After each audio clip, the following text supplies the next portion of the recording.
اعوذ بالله من الشیطان الرجیم. بسم الله الرحمن الرحیم.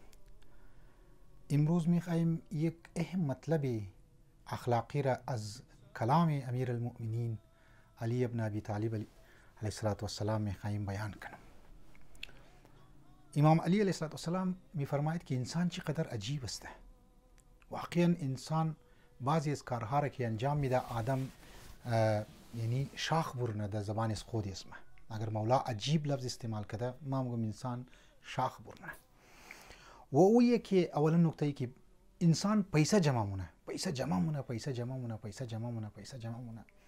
این قدر برای دنیای خود توجه میده که صحت خود از دست میده و بعض پیسه که جمع کرد صحت خود از دست خود باز دوباره برای ازی که صحت خود سلامتیش دست خود بگیره امی پیسه را که جمع کرده و صحتش خراب شده امی پیسه را دوباره که است خرج مونه برای ازی که صحت خود بگیره دست خود. واقعا کار عجیب است. این حضرت انسانی کار مونه.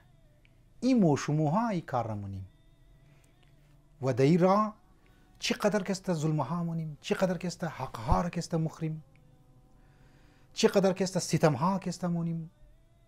این انسان است.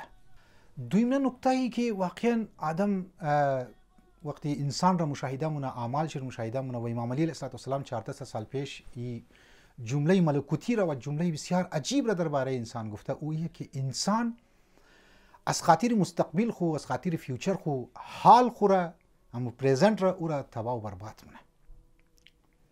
اینقدر درباره مستقبل سوچ مونه. انسان درباره مستقبل خو سوچ کنه. انسان درباره مستقبل خو پلانینگ ها باید داشته باشه. انسان باید درباره فیوچر خو باید برنامه داشته باشه. لیکن بعضی از افرادها در خیالاتی تصوراتی چیزهای قدر محو میشه غرق میشه که امو حال چی که بسیار بهترین باید طرفش توجه بده زندگی پریزنت چی او را نابود مونه.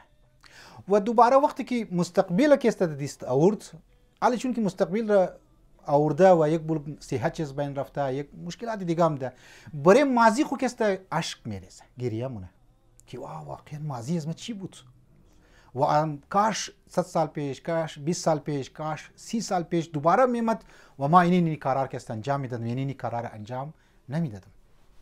این انسان که است. این دویمه نکته. سیمه نکته ای زنی من که در دنیای قدر مگن موشه او تر زندگی مونه که گویا که مردنی نیست.